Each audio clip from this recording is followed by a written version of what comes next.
Doma Sports Talk worldwide with some news from the world of boxing and some other sport news. So y'all know what time it is. You ain't in a rush to get concussed. Now, concussion. We're going to talk some heavyweights. We're going to talk, the top three, the baddest ones right now. That's Anthony Joshua, Tyson Fury, Deontay Wilder. We're going to get to them in a minute. The reason why these videos, I got other stuff in there is because of the NBA playoffs, baby. Right? European Cup too, but the NBA playoffs, baby. Now, let's talk Milwaukee Bucks. I've talked about them before. Milwaukee Bucks, okay, I've seen the match between Milwaukee Bucks and the Nets. The game was good, but for me, the Milwaukee Bucks is really excruciating to watch. It's excruciating to watch. It's like when you know something and and you're trying to tell somebody not to do something and they do it anyway and you know it's bad for them. Well, this is what's happening. The Bucks did win. We're going to have a game 7, but the game plan, the schemes that the Bucks are trying to do is something ridiculous. It's almost like a conspiracy theory. Listen, there's no way in the world that you should have a Brook Lopez. I'm going to repeat this. Brook Lopez standing outside in the corner somewhere. Now, he's playing good defense. He's protecting the rim, but we got all these other players, Drew Holiday, Antetokounmpo, and Middleton, great players, but taking contested shots while Lopez is standing in the corner, right? And people are like, well, other people could do this, and they scored, they did win, right? Well, you have the players that you need to worry about from the Nets. Obviously, Kevin Durant, James Harden, right? He's hurt, but he's still someone you want to worry about. You would love to get him out of the game if you could. And Jeff Green has been shooting out of his mind, right? Well, they all end up sticking, right, on vacation, sticking Brook Lopez on vacation because they don't have to do nothing. He's going to stand in the corner. There's no way. As soon as Durant is on him, Brook Lopez is supposed to get the ball on a low block. James Harden, Brook Lopez is supposed to get the ball on a low block. Jeff Green, Brook Lopez is supposed to get the ball on a low block. Brook Lopez is an elite.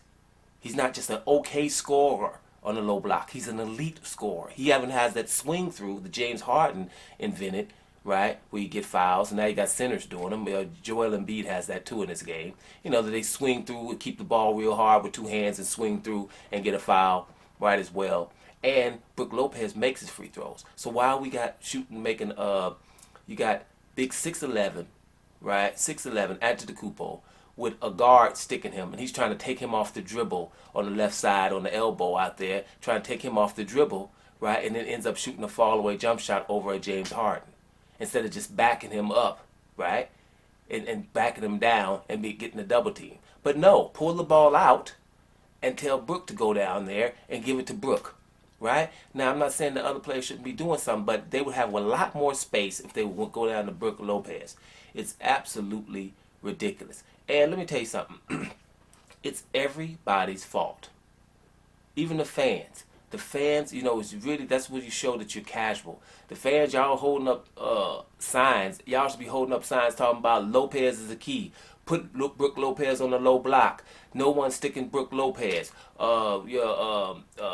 Kevin Durant is on vacation sticking Brook Lopez. Something to make these people realize, hey, wait a minute. Why the hell we got Brook Lopez and we're not using him? Listen. Milwaukee Bucks have enough talent on that team to win the championship this year. There's no way that Brooklyn is going to win if they give the ball to Brook Lopez. And I'm counting the 3 turnovers Brook Lopez is going to have if he brings the ball down and somebody, because that's the only time they have somebody can steal the ball. Brook Lopez is not like that. He's not like he's a Tim Duncan who would keep the ball up. Some of those players would keep the ball up. Even the Djokovic would keep the ball up, Joker. Right? He'll keep the ball up, right? Brook might bring it down, get it stolen a time or two because you're not giving it to him often. And then when you look at Brook Lopez, and then you look at Robin Lopez in Washington, who was very effective during the playoffs. They realize he's worked on his little hook shot, and we're giving it to him on the block and getting the hell out of the way. Well, Brook Lopez has more variety in his offensive game. Right, even on the low block, that's what he was. Matter of fact, at Brooklyn, he was getting more touches than there. And it is absolutely ridiculous. And it's the reason this is a close series. If they would just give it down, because they're about to go to Brooklyn. If you don't do this, you're not going to probably win. You have to give Brook Lopez more touches. And people, you bet I'm doing this right now so because somebody can say something about it. Because the crowd is not doing nothing. The coaching staff is not saying something. All of the team members. How many teams do we see that see a mismatch and then they go after? They forget the plays, for damn what the coach said. Hey, we got mismatches right here. Let's go get this mismatch. Right? Let's go handle this business. Listen, I'm doing this just in case somebody can probably share. Y'all know I don't ask nobody to like. I don't ask nobody to subscribe or whatever. Because y'all know what to do if you're going to do it. If you ain't, then whatever. I ain't going to be here begging for nobody to subscribe. But I will say this. If I were y'all and I'm a Milwaukee Bucks fan, you better share this. Because that is the reason this is a close series. Brook Lopez can make this series not even close. Right? Period. Because they don't have an answer for him. And they would have to foul him. Or, which would also double team him. Right? And if they start double teaming him, then the Bucks are going to run away. But anyway, people think they know what their time it is, right? I'm telling you, that's the key to the whole damn series. So crowd, get on it. Share this and do it. Or whatever you're going to do, y'all. Better do it before Game 7. Now let's go to boxing for a second. Right? Deontay Wilder, is about to fight your boy, Tyson Fury, after 9 months of Tyson Fury wanting to fight Anthony Joshua. And hey, what the world was talking about, undisputed. That's what they seemed like they were wanting. And Joshua and Fury, very animated about undisputed. Joshua came out and said it's not about the man, Tyson Fury, it's about the belts. We can be undisputed. Well, we all know that he wasn't that animated about undisputed when it was Deontay Wilder negotiations. Neither was the media. Well, Deontay Wilder has come out and said that he wants Anthony Joshua definitely if he beats Tyson Fury. That's who he wants. He wants undisputed. Now, what we need to hear from Joshua right now is that's exactly what I want. We don't need to hear anything else. We don't need to hear about mandatories because Anthony Joshua is about to fight Alexander Usyk for the WBO mandatory. That would mean if he wins, he doesn't have a rematch clause. He can go ahead and do what he wants to do. Now, that would mean he's taken care of the WBO. He's taken care of the IBF with your boy Kubrat Pulev, and the WBA he's taken care of recently too with Povetkin or whatever, right? So he shouldn't have any obligations. Now, if a mandatory did come, he can ask, just like for this one, the WBO was going to get out the way for Anthony Joshua and Tyson Fury, right? So any mandatory that came up would not, all Anthony Joshua would have to do is say ask, right? And he would receive because they want undisputed.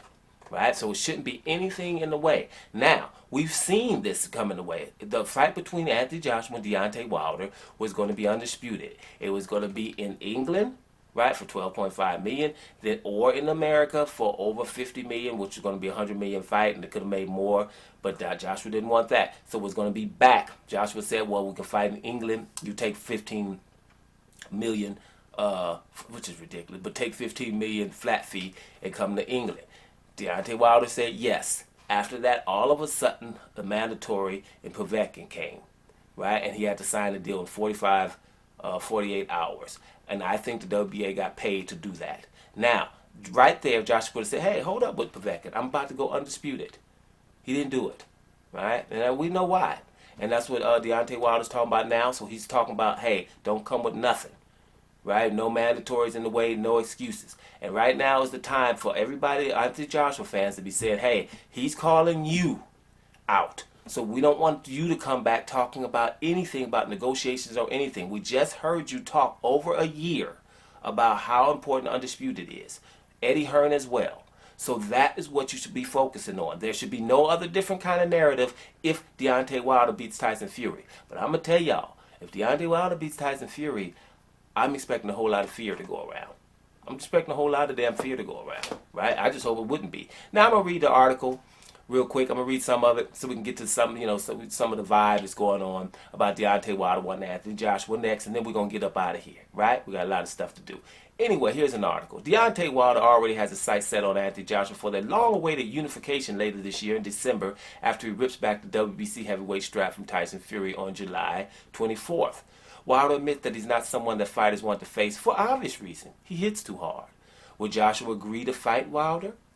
Nevertheless, Wilder, 42-1-1 with 41 KOs, suspects that Joshua, 24-1 with 22 KOs, is already looking for a way to worm his way out of the fight with him by choosing to make a mandatory defense against possibly Joe Joyce. Now remember, Joe Joyce is WBO. He's about to fight Alexander Usyk for the mandatory. So that shouldn't be an issue, but maybe we'll see.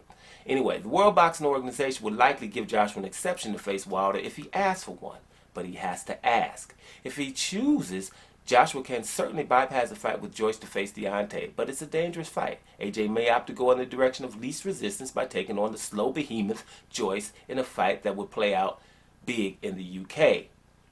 Wilder's obviously getting ahead of himself by talking up a fight with Joshua at this early stage in the game, which is true. IBF, WBA, WBO heavyweight champion Joshua still has his work cut out for him in his defense against WBO mandatory Alexander Usyk in September at the Tottenham Hotspur Stadium in North London. Right? Wilder. I want Joshua without any excuses. Most definitely, hands down, I want the Joshua fight, Wilder said to Sky Sports, without no excuses, no mandatories, nothing in the way. As I see, they are already making up excuses. They, the team AJ, already got a mandatory planned ahead, said Wilder about Joshua needing to defend against WBO mandatory Joe Joyce in 2021. No one really wants to fight someone like me, and I don't blame him. Right? In a devastating fashion, said Wilder in a prediction how he'll beat Joshua. If Wilder impressively blasts through Fury on July 24th, he's going to have the momentum heading into the undisputed clash with Joshua this December. That would be a huge fight, right? Deontay blasts immature Fury, right? Let's read a little bit to see what he's talking about with Fury. Fury, was very immature. His team was immature to look past us, said Wilder. Foolish of them, stupid of them to think they would just go past us, said Deontay about Fury believing he could walk away from their contractual rematch. It seems that Fury thought Wilder would do nothing when he chose to ignore that rematch clause and try to walk away without giving him a third fight. That was a strange move on Fury and his team's part, but it shows how badly they wanted the Joshua fight. The thing is, if Fury had just taken the fight with Wilder last December, he would have been free to face Joshua in August if he'd won. That's what we've been saying. If he would have just fought him in December or January, everything's cool. You got it. He was just trying to do it without fighting Wilder. And you shouldn't do that if you have a contract. And here's the article at the end. But you can argue that their worry of Fury's part is what would happen to him in facing an angry and 100% healthy Wilder, who is out for blood. Fury has woken up a sleeping giant with his full foul-plagued win. Right? The thing is, we know that Fury cheated in some kind of way. For people who don't think Fury cheated with his gloves, right, or whatever, then you probably would say, well, damn it, at least the rabbit punches, right? Fury wasn't fair in the damn fight, regardless. And, if they don't do anything about it, he'll be able to cheat again. Because the reason why I say that is because everyone saw the rabbit punches, and I just didn't hear them anywhere. Even when you're talking to people on the streets and whatever, that just kind of happy that Fury won, they just ignore the things that they obviously saw. So we'll see how that works. But everybody involved in the fight would have to say, hey, look, we're gonna be in here when the gloves are taped. We ain't leaving. They're not gonna be turning no cameras off. We staying in here in the locker rooms. The judge is gonna have to be talked to.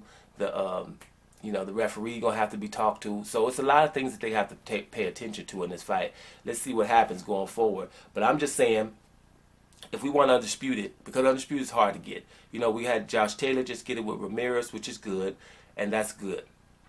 I just didn't like the way that went. Ramirez shouldn't have been able in the Undisputed fight, in my opinion. But okay, Josh Taylor's Undisputed. That's good. That gives him Terrence Crawford and Alexander Usyk, who's recently been Undisputed. We're going to have an Undisputed fight with Jamel Charlo and Brian Castano, which is coming up, which is very good. That's going to be a very good fight, and I would like to see, the winner go in the pound-for-pound list, actually. But we almost had Undisputed at the lightweight division with Teofimo Lopez and Devin Haney, but Lopez is doing what he can to not have it, and the media is letting him get away with it. We should have had Undisputed at the middleweight division in 2019 in September with Canelo Alvarez and Andre, and the media let Canelo get away with it, right? Because I'm telling you what's really going on. We ain't trying to have no Undisputed people looking a certain way. And that's what's going on. So we're keeping people away from the Undisputed. Now, when you get if Wilder beats Tyson Fury, I'm predicting all of a sudden, and I've been saying it before, Undisputed won't be that important. Watch what I tell you. Now, back up to another thing. Them Bucks, if they don't get a ball to Brook Lopez on the low block, they're probably not going to win. and it's unfortunate. I want the Bucks to win. I would rather see them win. I'm always against teams that load up on stars in any kind of sport. This has nothing to do with the Nets. It's any kind of sport. So I'm obviously against them. But when you look this NBA in today's game, they're brainwashing everybody to shoot threes, and the stars have to do, at the end of games. Now I'm coaching. This is from a coach's standpoint. My star would be a damn decoy, and my star would have problems with me the whole year if he's not trying to hear that, right? Because I here's a tennis. I used to bring a tennis racket to training all the time in my trunk of my car for arguments like that. Here is a sport right here you can play. Right? And matter of fact, you can play against me because I like some tennis. Right? You play against me.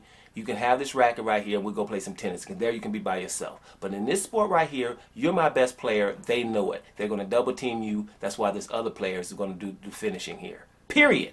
Now all these stars have to finish the damn game and, going out there 6'11", trying to get past a 6'3" guard instead of backing his ass up and throw a jump hook and fake a jump hook, matter of fact, and go finish with the other hand. Right? But instead of doing that, you can back it out and give it to Brook Lopez and let him go to work down there, especially early in the games. And you can get the people who are defending Brook Lopez in foul trouble. They're sitting back there, sticking Brook Lopez because he's in the corner on vacation, having nothing to do in the defense. And therefore, they're there with no fouls late in the game, and they're ready to whoop y'all ass. If somebody doesn't think of this right now, that's the reason the Bucks won't win. Y'all feeling that? Doma Sports Talk Worldwide. And I'm up out of here, y'all.